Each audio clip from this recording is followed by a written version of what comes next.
selling your products via Hong Kong e-commerce, Global from Asia, episode number 102.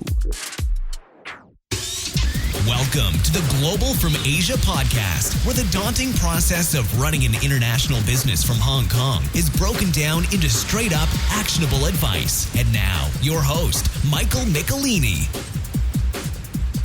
Things are drying up here nicely in the south of China. Had a pretty massive typhoon the other week that was like permanently rain for day and night. But the sun is out and life is good. But my Google now keeps giving push notifications warning me that the air pollution is at dangerous levels. But I guess that's the trade-off of being here and having some nice weather. Also, I'm really excited for the webinar I'm going to be hosting about optimizing your Hong Kong company. I'm going to give some tips and tricks for those that already have a company here and are trying to figure out how to best organize and prepare for the yearly filing and just overall business in general. So that's going to be on Thursday, October 22nd at 9 p.m. Hong Kong time. For those that want more information and figure out what time zones they are in, what time it will be, and want to register, we have globalfromasia.com/HK webinar. So check it out. All right. And now for this week's show, we have Damien Bos on here. Awesome name, sharing about his business experiences in e-commerce in Hong Kong, in the local market, and exiting. It's a flash sales site. And he gives some pretty cool ideas I think will be really relevant for a lot of listeners. He doesn't speak Chinese, but made a Chinese e-commerce website and was able to successfully sell it. So it's a pretty good one. And let's listen in. Okay, thank you, everybody, for tuning in to another Global from Asia podcast. We have with us the boss of Hong Kong e-commerce, Damien Bos. I like the name. So thanks for coming on the show, Damien. Yeah, thanks, Mike. Thanks for having me. It's good to chat with you. Yeah, so I'm glad we had our mutual friend, the super connector, Robert Allender, connect us, and we've been keeping in touch now. So you've been out here in Asia for quite some time, 10 years now. Maybe do a little bit of intro of how you got here. Yeah, sure. I mean, I finished my business degree back in Australia, and I wasn't really ready to get started into corporate life straight away. I wanted to travel. So I ended up coming out to Asia and thought I was going to spend 6 months and ended up spending a year or so just traveling around, and came through China and Hong Kong a few times and thought, wow, Hong Kong's a pretty fantastic place to live and work. And I met a few people here. And so after my travels, I came back with a suitcase and basically turned up without a job and managed to find a job and settle into the city. And I've been here since then. So yeah, it's been a bit of an exciting adventure, probably a bit longer than my family were expecting me to take, but it's a great place to live and work. Yeah, I totally understand about the family thing. I was just back, and I think they're still in shock. It's about 7 or 8 years for me, so that's a big thing for the family, right? Okay, and so today we have you on to share about e-commerce in Hong Kong and your experience with privatesales.hk, which you just recently exited. So that's great. Congratulations. Yeah, thank you. Sure. So maybe first, what is privatesales.hk, and give a little overview of what the business is? Yeah. So I started the business about 3 years ago, and I'd noticed a trend in flash retail across the States, and actually it started earlier on in Europe, where a lot of fashion businesses were basically doing flash sales online for branded product, selling a well-known product at, say, 50 to 70 or even 80% off retail prices in short-term flash sales, maybe 3 to 5 days to catch that sale. And after that time period, you lose the chance to buy that product anymore. So it's really encouraging people to get on and buy quickly and get a good deal. And so I kind of looked around Hong Kong after discovering the model and thinking, wow, there's no one really doing this in Hong Kong. And it seems to be working pretty well in Europe and in the States. In the US, you might have companies like, say, Gilt Group or Rue La La, and then Amazon's even got their own version nowadays for fashion. And so yeah, basically took the plunge and quit my job in finance and put our spare cash into building a site and putting together a list of brands and partners that we'd work with.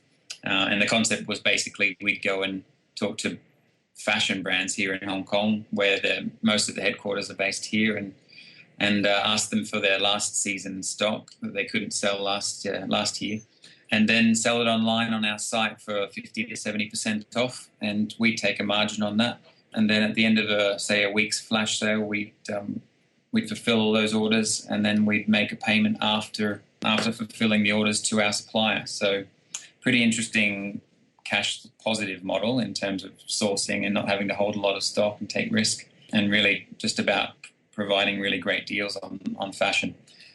So we did that for the last couple of years and built a lot of great relationships with brands like Diesel and Gucci and a lot of fashion accessories and apparels brands here in Hong Kong. Awesome. Yeah, I mean, that's great. And so there's a lot more to it than, of course, seeing the opportunity in the West. Or like you're specializing in, we'll talk about your book a little bit later, but you have a book about it now too. But, here in Asia, it's a lot of differences in e-commerce. So we're going to try to cover a little bit of that today. So we've had some other people on the show, on the podcast, talking about merchant accounts and banking and offline, online, e-commerce. So, I'm sure people are going to be interested in hearing more.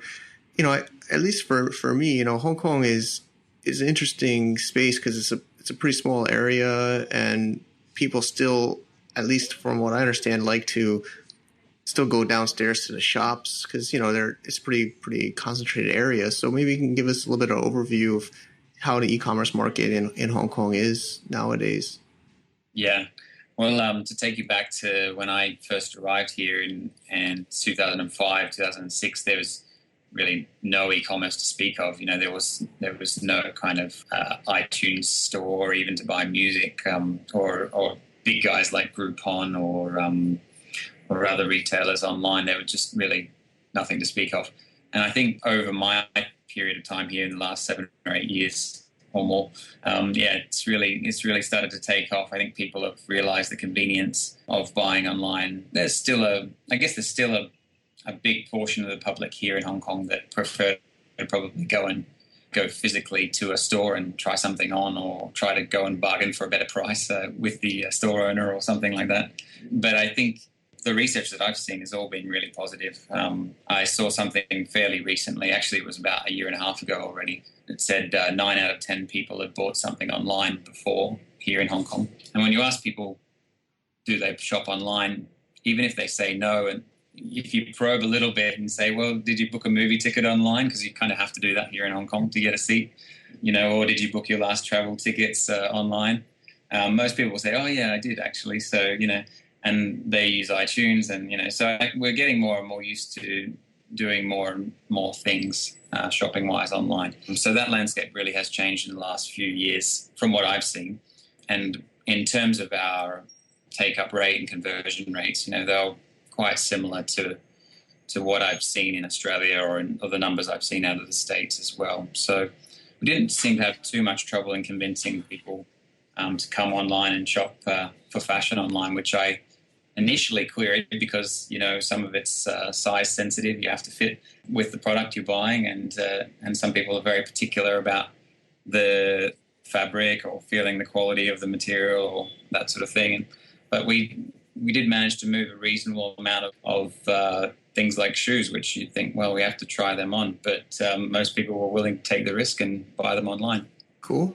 Great. And then I'm honestly not so familiar with, this business model really. But so if they got the wrong size, usually it's pretty easy to switch. Is it the same within your within this model? It was a bit trickier because we weren't actually holding any inventory ourselves, which was a nice thing as a business owner because we didn't have to take any risk on stock that didn't sell. But then if we had returns or exchanges, then we'd have to go back and forward with our supplier, who was usually a wholesale, kind of a warehouse of these fashion brands. And, one at a time or two at a time is not really what they like to do. They like to ship bulk. So, there was a few logistics challenges in that.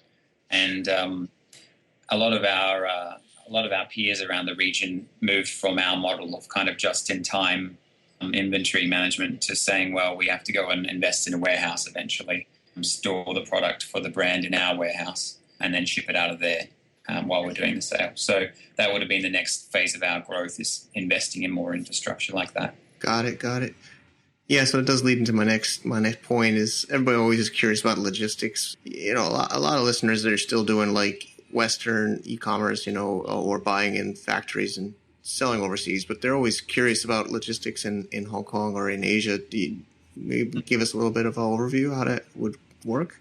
Yeah, I mean, our model is kind of a bit tricky. We didn't have just one product line and put it in a warehouse and then when you sell it, you ship it. We were having constantly maybe 5 or 6 different flash sales every week. So we had, web pages coming up, web pages getting pulled down, new products, new SKUs coming in and out the doors all the time.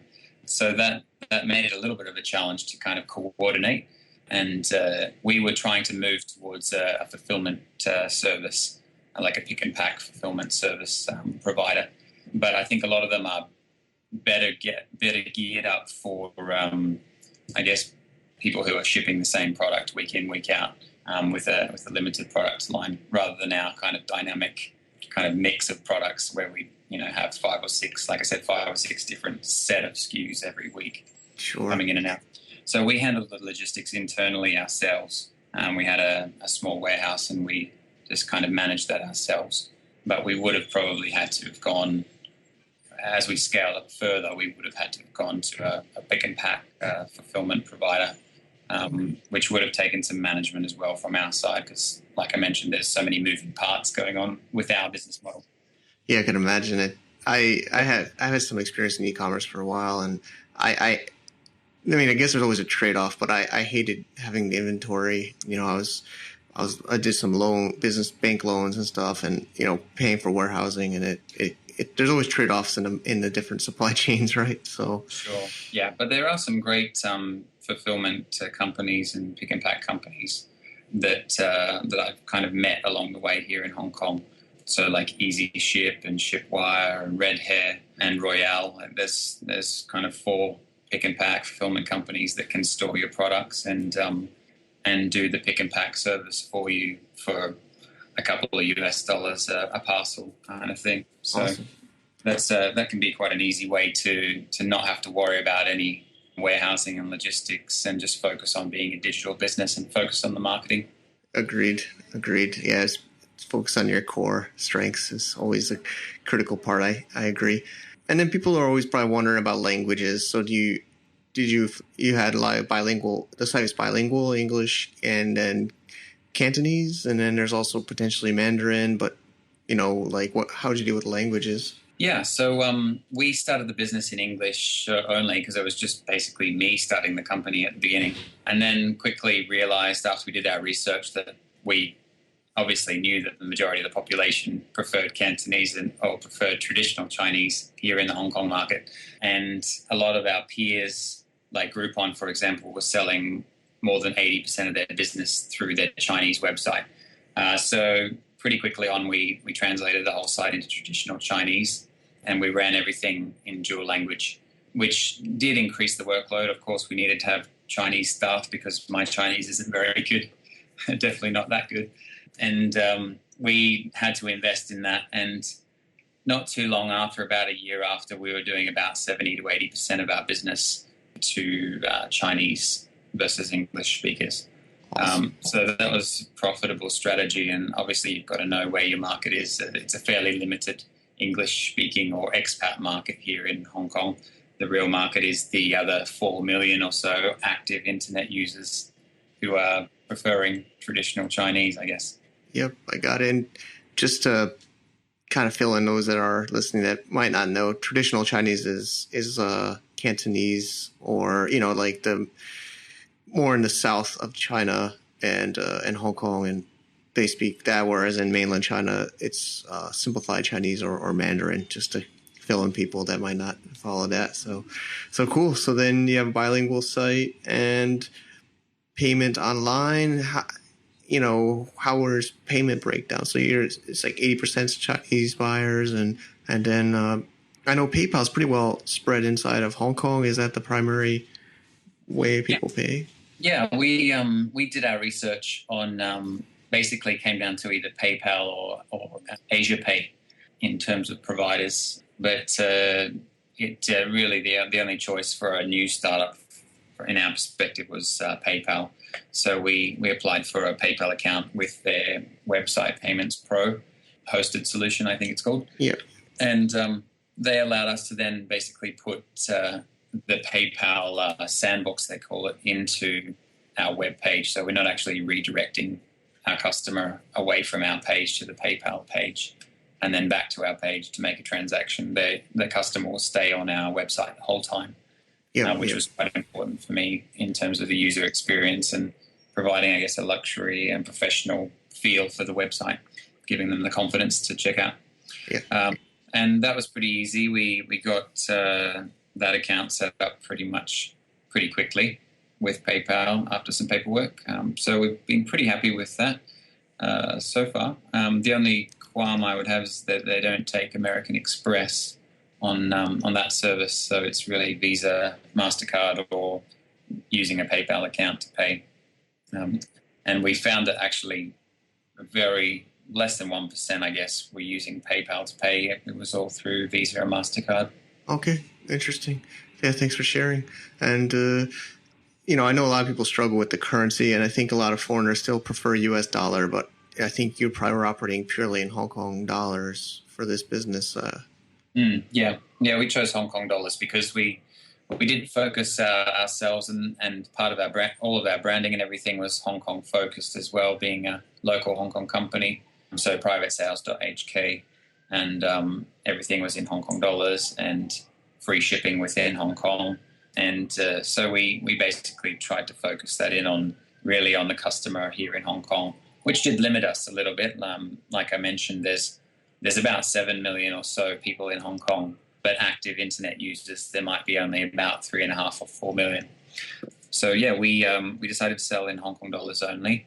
And really, that was the only market that we were addressing. So that was fine for us. But I guess if you're doing a regional play and you're selling across the region, that is a challenge.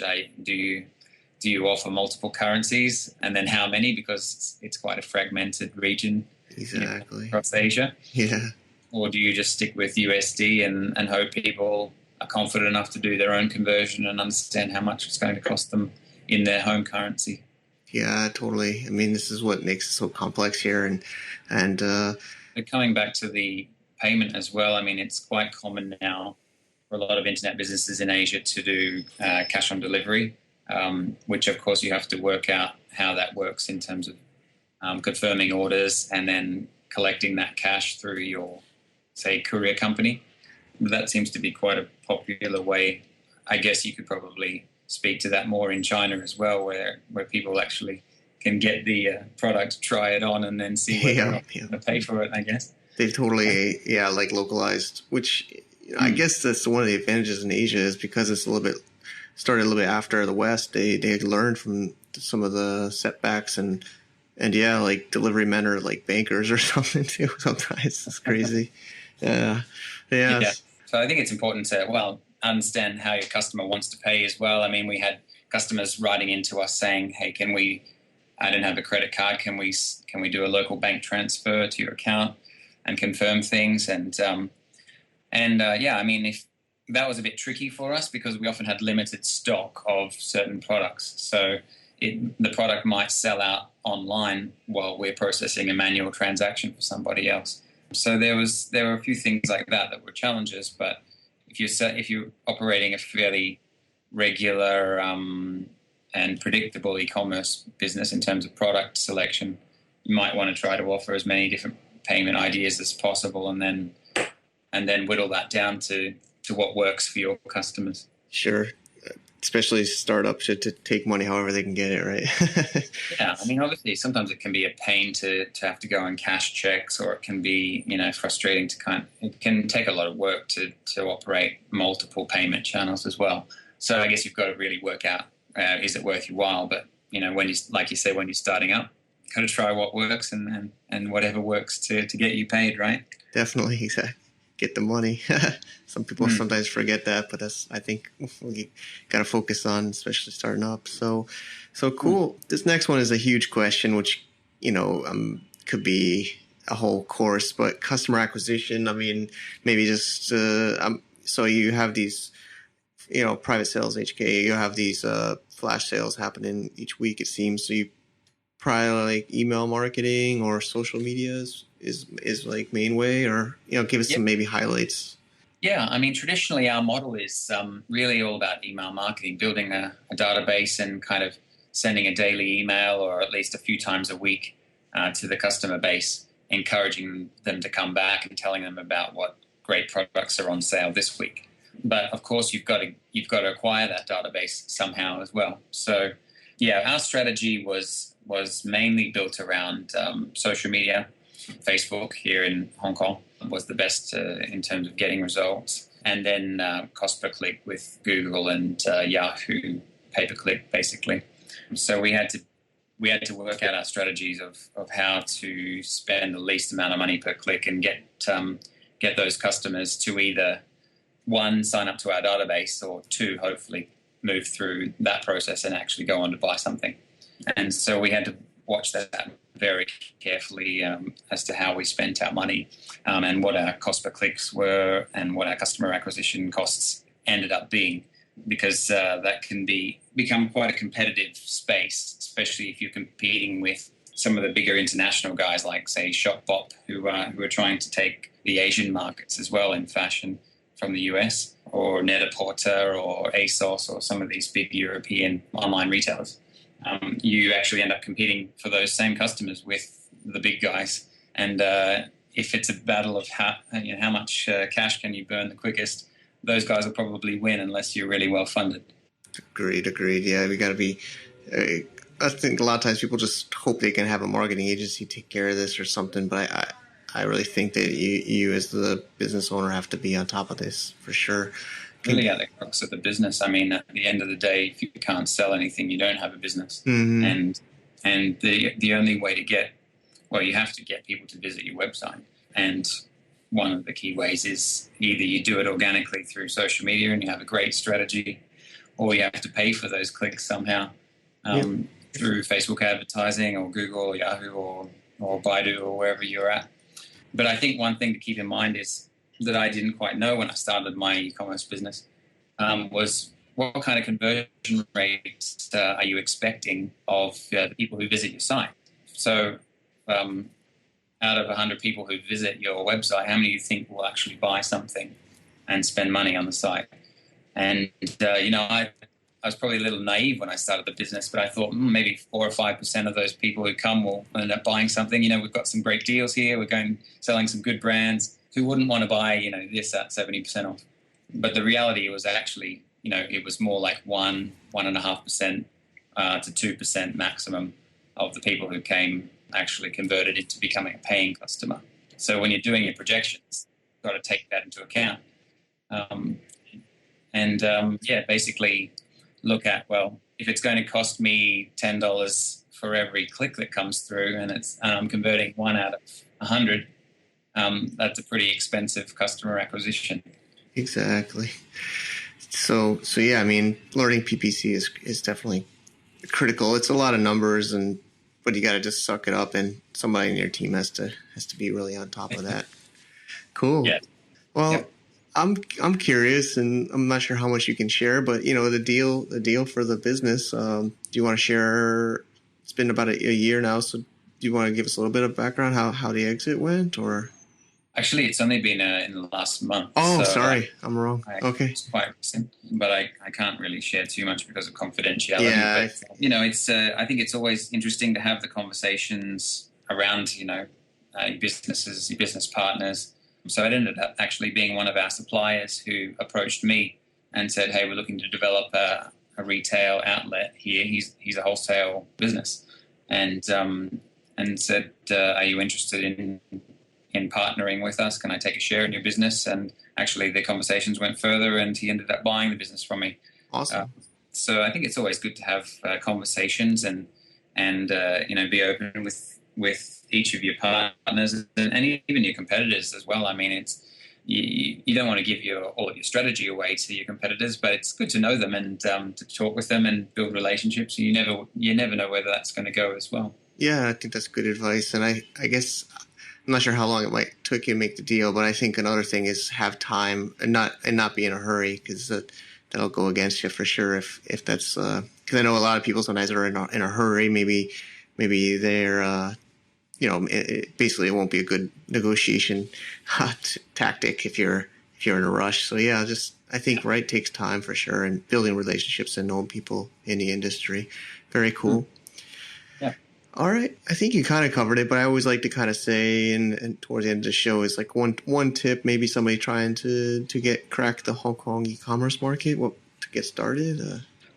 Yeah, I mean, I guess I've got a lot of tips. Yeah, there's so many. So I guess one of the reasons why I wanted to write my book, which we'll talk about, I guess, in a bit, is I just accumulated so much information, and I thought, well, why not just put this all down into one manual for somebody who wants to start an e-commerce business. So I guess my tip would be buy the book if you want, or at least visit my website, onlinebusinessasia.com, and take a look and well, you've got to get started at some stage. You can't just procrastinate and think and dream about starting a business one day. You can get started in your spare time. You don't have to quit your job. You don't necessarily have to go all in from the beginning. Maybe you can just give it a try on the weekends and see if you can get some traction, and then maybe eventually you can move over from your job to running your online business full time.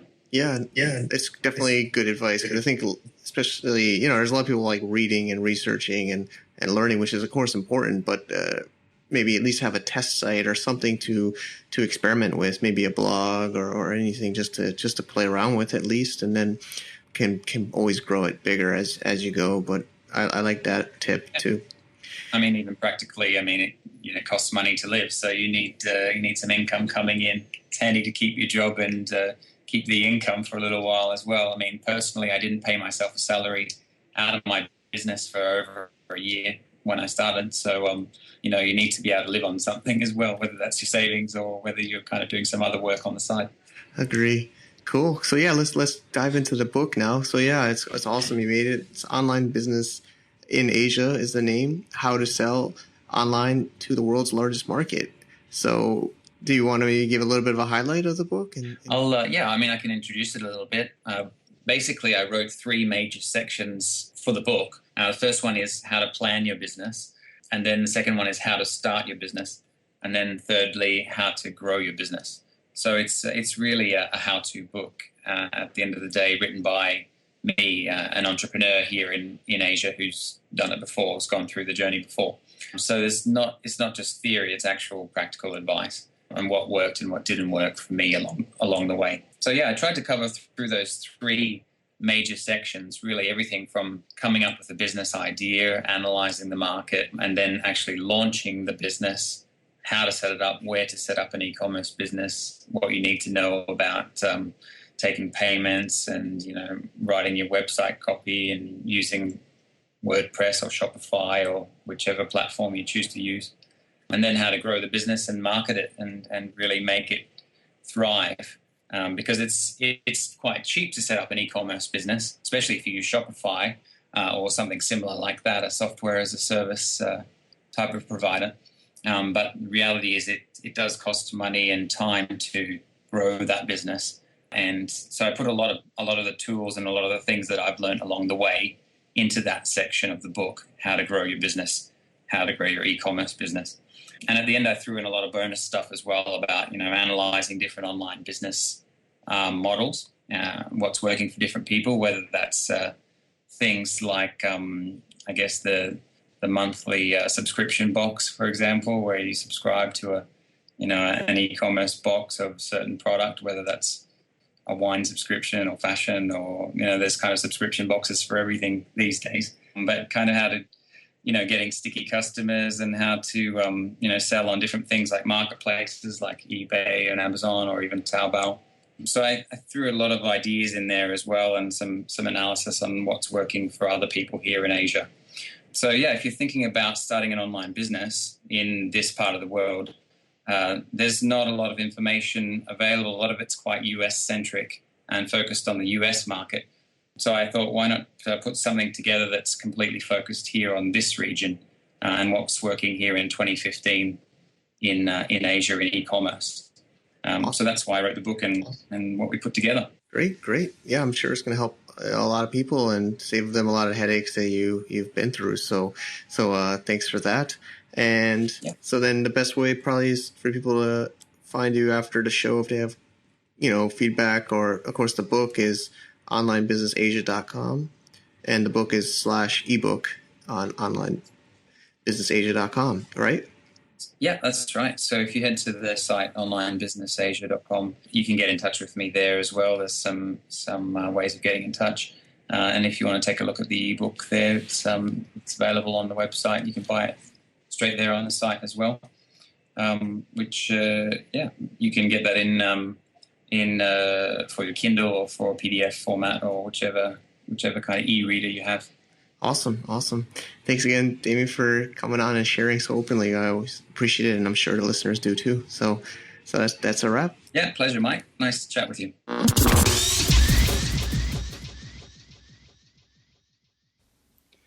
Appreciate that one, Damien, and I'm glad to see there's more people sharing about business in Asia. Like he said, there's not many of us, and it's really good to have him on and sharing and getting everybody to learn more about business here. So I hope to get him back on in the future.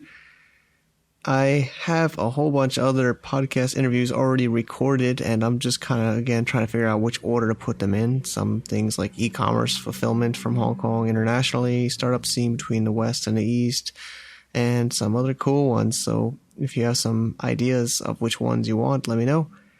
And I announced it already. You might notice that this show is now every other week. That's because I've been experimenting with video. So we have Global from Asia TV that's on the alternating Tuesdays.